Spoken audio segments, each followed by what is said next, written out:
Hey there guys, Dean here, and today I'm going to be showing you the 20 best places that you can visit in Innsbruck, Austria. Now, Austria is a really good place to visit, and Innsbruck is my favourite city in Europe. So we're going to be going through 20 of the best places that you can visit when you go on vacation abroad, and why they're the best places to visit. Now, the city's great for Christmas markets and skiing, and it's the perfect blend of a rural landscape with a city culture as well. So if you want that perfect mix between having the mountains in the background and also having a city with lots of things to do, then this is the perfect place to do it. So I've been there twice and it was a really great experience, and I'm going to be going through the 20 best places which I visited, ranked from my favourite up to number 20, from 1 to 20, and I'm going to be talking about all of the prices, the ways to get there, the admission fees, and why they're so great. So let's jump into the 20 best places to visit when you visit Innsbruck, Austria. Number 20, Triumphal Arch. One of the most famous sights to see in Innsbruck is the Triumphal Arch, which is at the southern east end of the city near the Maria-Theresien-Strasse road as you head out of the city centre. Built in 1765, this was dedicated to the wedding of Archduke Leopold, the second son of Empress Maria-Theresa. Number 19, restaurants. The great thing about Innsbruck is the various restaurants to eat at and the strong cafe culture. I've been to many of the different cafes and restaurants, but although I've been multiple times, I still haven't been to them all. One of my favourite places was My Indigo, which is located near the Innsbruck Hauptbahnhof, the main train station, where you can eat inside or buy takeout. This restaurant has healthy food options in the form of rice pots, quinoa rolls, or noodle and soup bowls that let you customise what toppings and extra sides that you want on your dish. Sometimes it can cost a lot, but the food tastes great. The next restaurant which I really enjoyed was located at Castle Ambras, Schloss Ambras. This restaurant, called Ferdinand, was a small restaurant offering Austrian style dishes within the castle. This is a place where I tried the Tiroler Specknodelsuppe, which is the bacon dumpling soup which went down as a tasty treat. But you can also get the pork Wiener Schnitzel with rice. The last place which I really enjoyed was located in the historic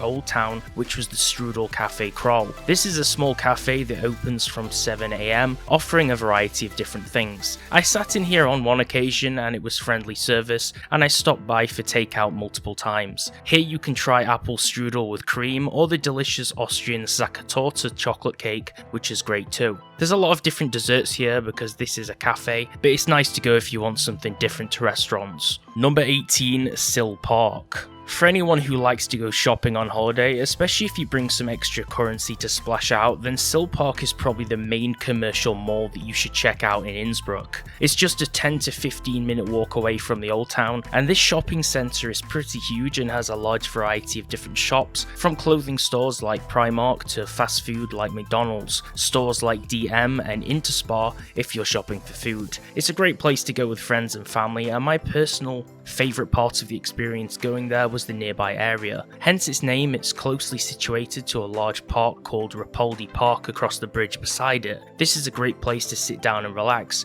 or watch the ducks.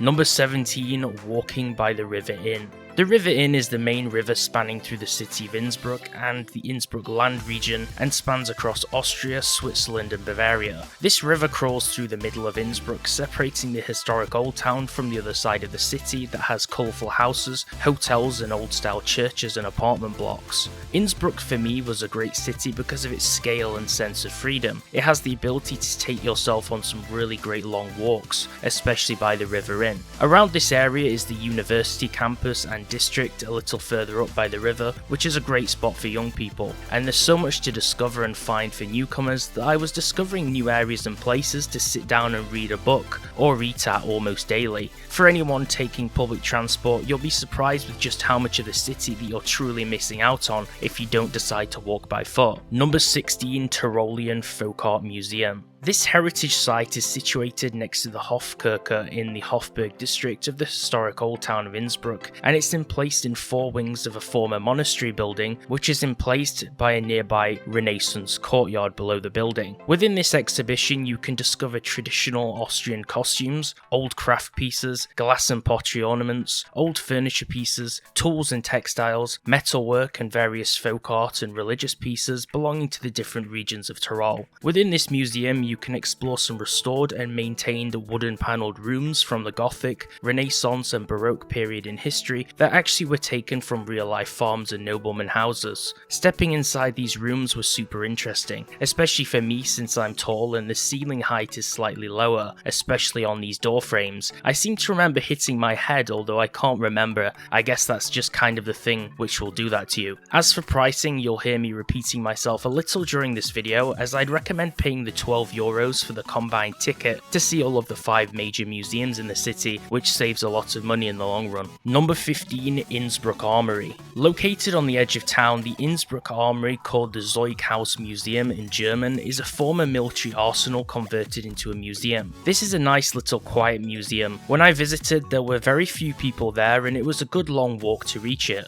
Of course, although I favoured walking in the city, the transport system in Austria is exceptionally good. This museum opens you up to the past centuries of Tyrolean history, covering things from geology and rocks and crystals to the trade and industrial side of the region, as well as freedom fighters in the First and Second Wars. After 1409, this building was built to protect the gates of Innsbruck after conflicts with neighbouring Switzerland, and it was originally a place used to house artillery sets and pieces as well as other weapons. But this Gothic building is a really good museum and cultural site that I enjoy to look around, and it's one of those locations that's great to kill a few hours of time if you're a history buff and love to learn about countries or honour their culture. As with most museums on this list, it's best to pay €12, like I said initially, to see all 5 major museums, which cuts a lot of costs since a lot of the individual tickets to each museum are around €6 to €8. Number 14, Tyrol Panorama Museum. At the height of Innsbruck is the Tyrol Panorama Museum, offering the giant Innsbruck panorama painting, which is the centrepiece of the museum, and a whole lot of art and valuables along with it. This museum is at Bergisel and can be accessed in multiple ways. For an example, the Innsbruck city card holders can take a direct hop-on hop-off tourist bus there, or you can walk straight to the site, which is around a 25 to 35 minute walk from the city's main station. From within the museum, you'll also see the famous Europa Bridge that spans across Innsbruck to South Tyrol in Italy. This museum contains a lot of amazing exhibits and shows models, paintings, stuffed animals and other taxidermy pieces, and shows some of the history behind its location of Bergisel, as well as the forming of the Bergisel Ski Jump. I paid €12 for that city museum ticket to see all 5 of these museums in a combo ticket, but the individual prices for this one are €8 for adults or €6 for younger people. Number 13, Maria-Theresien-Strasse.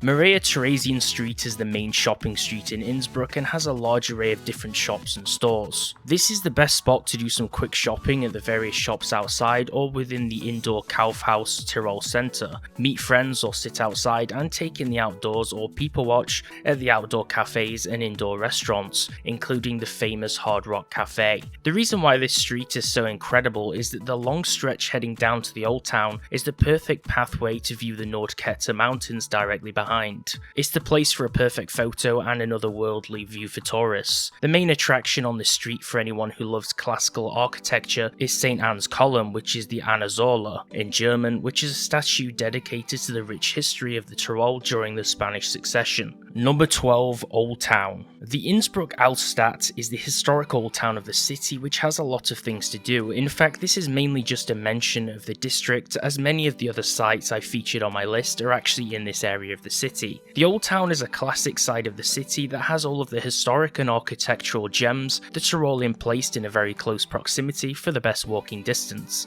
You can see everything in the Old Town in only a day or two since everything is so close to each other. With the River Inn bordering on the side of the Old Town, bridging across to the other side of town and the backdrop of the mountain range, it's a lovely place to walk around. For anyone who likes classical style buildings in red, white and yellow, this is the place to be. There are a lot of small shops scattered around here like the Swarovski crystal store, a McDonald's for quick fast food, a supermarket, an amazing strudel cafe which I mentioned earlier, and many different tourist shops for souvenirs and gifts, as well as a few cafes and hotels in the perfect hotspot. Number 11, St. James Cathedral. Dom zu St. Jakob is the Innsbruck Cathedral, also known as the Cathedral of St. James, which is an 18th century Baroque structure of Roman Catholic origin dedicated to St. James the Apostle. With the sound of cathedral bells, many tourists are attracted here, and it has a truly beautiful interior that seems to be the theme across all of the churches of Austria, which has been the exact same experience in both Salzburg and Vienna when I visited those two. This building has an amazing organ and really great paintings like the Maria-Hilf, which is an old masterpiece gifted by the Archduke Leopold V in 1650.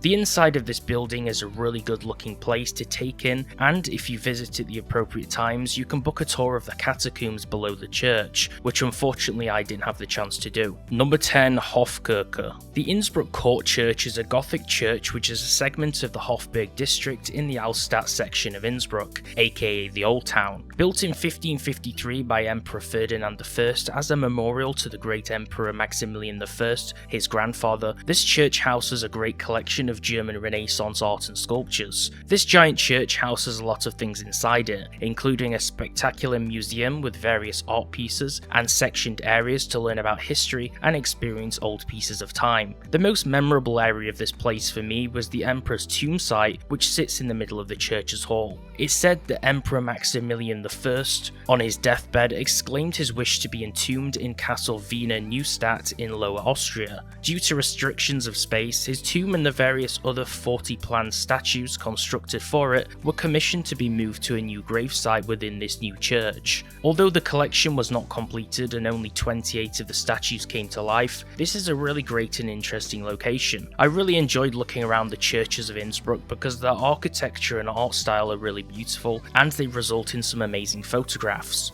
The church is around €8 for adults or €6 for students, although paying €12 to see the 5 major museums in the city includes this site too. Number 9. Audioversum Science Centre. This interactive museum is fun to go to with family and friends, and is probably best fit for children, but everyone can have some fun here. It's basically a fascinating museum centered entirely around sound and the application of it. You'll be putting your senses to the test as you listen to various sounds on the speakers at the interactive installations at the place. You can also put each other to the test and see who gets the highest score on the listening tests, which you can print out your results at. One of the best things to do here for fun is making strange sounds and drawings on the sound machines on the second floor. This is a pretty fun place for anyone and interesting to learn about sound. Admission fees are €5.50 for children up to 15 and €9 for adults. Number 8. Stadtturm Town Tower. Built in the 1400s, this watchtower is a landmark in the city's old town near the Golden Roof, and it's definitely worth ascending for the crazy views. Opening from 10 AM to 5 PM, you'll pay €4.50 for the admission here. If you're fairly young and healthy, it shouldn't be a problem to climb the many flights of winding stairs on the metal staircase to the top. There's a total of around 130 steps to get to the top, but when you reach the top of the tower you'll have an amazing view of the city and surrounding mountains around it. This was originally used as a guard tower during the Middle Ages to keep watch over the city below and to warn people of fire or other dangerous hazards. This tower is 50 years older than the Golden Roof, and it's definitely worth climbing if you want a great view. Number 7. Swarovski Crystal World. Kristallwelten is an attraction created for the world famous crystal glass company Swarovski, which is a tourist location housing some spectacular crystal and art pieces made by them. This hub features a park, art museum, retail area where you can buy the products if you have enough money, and a restaurant, making it perfect for a day out because there's quite a lot to do here. Inside this location there's some really amazing rooms that are captivating, with animated electrical puppet shows, crystal ballrooms, and insane crystal sculptures within. There's even small museum exhibits which showcase celebrities wearing Swarovski jewellery like Marilyn Monroe. Outside you'll see the famous head called the Giant, which is a huge shaped grass hill with crystallized eyes and features in it, housing the Chamber of Wonder and the entrance to the whole site. It'll be fairly steep price wise to enter the museum, as an adult ticket here is €19 and children are €6. There's various ways to reach the site from the city, with owners of the Innsbruck card being able to take the free hop-on hop-off bus at the different stops around around the city. I reached this place from Innsbruck Hauptbahnhof, aka the main train station, where a regular bus comes and goes there. A single ticket on this bus should cost €9, although due to my poor German skills, I was charged for 2 people and had to pay €19, which unfortunately, although it's mainly my fault, the driver didn't want to refund me when I told him I was a single driver afterwards. Number 6, the Golden Roof. The Goldenes Dachl is a landmark in the city's old town location, and it's the city's most famous symbol. It's basically a roof that completed its construction back in 1500, consisting of 2,657 copper gilded tiles, which were in place to celebrate the wedding day of Emperor Maximilian I. The roof is a really beautiful piece of the city, and it's great to look at when it's illuminated by the surrounding streetlights at Christmas, and it's always overflowed by tourists taking pictures. It gives the street a real classical look and feeling to it. One thing you can also do is go inside the Golden Roof's museum, which opens from 10 AM to 5 PM during the week. This mini museum tells about the story behind the building and how it was created and why, and it goes deeper into the history of the Holy Roman Empire and the dark side of the Middle Ages. If I remember correctly, the admission ticket costed €5 to enter, and it was a good way to make use of some time. Number 5, the Hofburg. The former site of the Habsburgs, the Hofburg is the Imperial Palace of Innsbruck and makes for a great day out as it offers multiple things to do and see. Considered one of the top 3 most important buildings in Austria along with Vienna's Hofburg and Schönbrunn Palace, this is a pretty important building. Used as a large residential site of the ruling dynasty of Austria, the Hofburg location houses multiple buildings and segments, although we're covering the main building in this part. Originally built by Archduke Sigmund the Rich, the reason why I'm recommending this spot is because it has a world-class museum inside of it, which is a great place to visit with people you know. Number 4, Bergisel Ski Jump. Towering above the high hills of Innsbruck on Bergisel Hill, the Bergisel Ski Jump is a true sight to see when you're traversing around the city, and it's a great long walk to take from the city centre if you want to get some steps in. The great thing about this city is the really long cross-city walks that you can do to reach these destinations, which makes for good exercise. British architect legend Zaha Hadid designed this amazing sculptural design for Innsbruck back in 2002, and it's since been one of the biggest tourist attractions for visitors coming to Tyrol. It's a great spot to take pictures, and there's a lot of stairs and ramps to crawl to reach the top. Once you're there, you can walk up the whole thing or get in the small cable car which takes you up the hill to the top of the site where the beginning of the slope is. Usually during the peak seasons, these cars are packed full of people and they offer little room, but they're pretty convenient. At the top, you can take an elevator up to the tower's peak to the restaurant where you can see the city and jump below on the viewing terrace and get something to eat. I enjoyed this location to see the city panoramic view below, as well as taking photos of the Olympic sign. If you look behind the top floors when you're on the balcony, you'll also see a beautiful forest behind, which offers a hiking and walking trail, although I didn't personally go down there. In the spring and summer, if you listen carefully, you'll be able to hear the thousands of crickets and insects near the edges of the Olympic sign. Number 3, Ambras Castle. Schloss Ambras is a Renaissance-era castle and palace in the Innsbruck Hills. One of the most popular tourist attractions in Tyrol, this 16th century castle took the site of an original 10th century castle, and it's a great cultural heritage site of Austria. The lowest side of this castle has all of the armories that showcase the spectacular craftsmanship of the European armourers living at the time of Emperor Maximilian I and Emperor Leopold I. There's tens of sets of impressive armours, horses, swords, and various weaponry for any lovers of historical weaponry. Above the lower end of the castle here, you'll find the Spanische Sol, which is the Spanish Hall, which is a hall of various portraiture of the past rulers of the Tyrol province. Above in the upper end of the castle, you'll find the Habsburg dynasty's portrait gallery with paintings of members of the House of Austria and other ruling bodies of the past. This is a great location to walk around and explore and learn about the history, and if you're hungry, there's also a nice cafe bistro at the end called Ferdinand, which has a hearty menu. This is where I mentioned earlier that I enjoyed the Tiroler Specknodelsuppe, which is the bacon dumpling soup, which was amazing. Number 2, Nordkette Mountains. One of my favourite locations though of Innsbruck was high up in the Austrian Alps. The Nordkette is referred to as the Jewel of the Alps, and it's the mountain range at the heart of Innsbruck, which is part of Austria's biggest nature park, Karwendel, and it offers captivating 360-degree views and an enchanted panorama of the city below. You have 2 options in terms of where to visit on this journey, as you'll have the option to reach both the Seegrube and the Hafelekar mountain peaks. Taking Taking the Hungerburg Bahn from the Congress station, you can head to Hungerburg on the Funicular Railway and buy a ticket on the cable car, which gives you access to one or both of the destinations, with Seegrube being the first stop and Hafelekar being the last one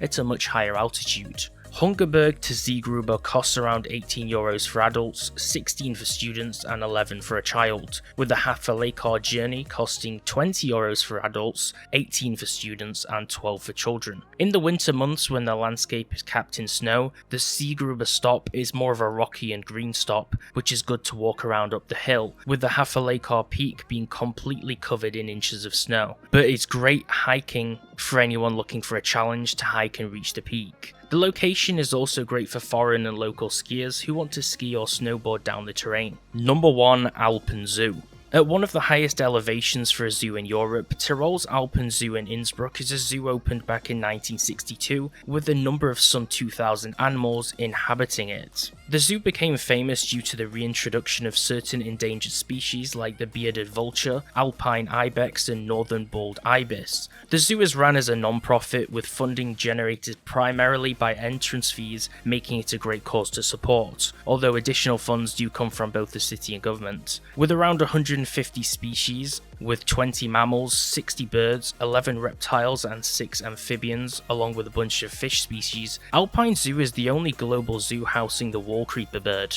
This place is really fun and it's a great place to go around with people close or if you're with friends and family, and it's perfect for a walk since it's all uphill, so it may be a little bit different to other zoos you visited. There's a nice bunch of exhibits here with many popular animals like wolves, eagles and wildcats there, as well as the more common farm animals and alpine animals. There's deer, brown bears, golden eagles, lynx and animals like otters. My favourite part of it is the aquarium, which makes for an awesome spot to take some photographs. As it's nestled way up high, to get there you'll need to take the Hungerburg Bahn funicular from the Congress station to reach the top. This is the same one which I mentioned to reach the Nordkette Mountains, but you'll have to stop off at a different stop. This funicular railway stops at a series of different stations, with the first stop being at Lowenhaus station, then Alpenzoo, followed by the Hungerburg station. The ticket machines at the Congress station, located close to the Hofburg, will let you buy a ticket with a card or cash, which was an easy method for me as a foreigner who wasn't well versed in German. You can buy a combo ticket that grants access to both the railway and also the zoo, which is around 15 to 16 euros. Or you can just buy a singular ticket to the zoo at the top, which costs €12 for adults, €9.50 for students and €6 for children. Make sure to subscribe for more travel videos and leave any questions below in the comments about Innsbruck that you have for me to answer. I'll be doing some more videos soon on both Vienna and Salzburg, so if that interests you too, make sure to check those out. Also follow me at the Blue Crusader on Instagram for more travel photos and updates. Thanks for watching the video. And that was my video on the 20 best places to visit in Innsbruck. I am going to do a video on visiting Salzburg and Vienna too, which are two big other major cities in Austria, and I'm going to be going through the best tourist attractions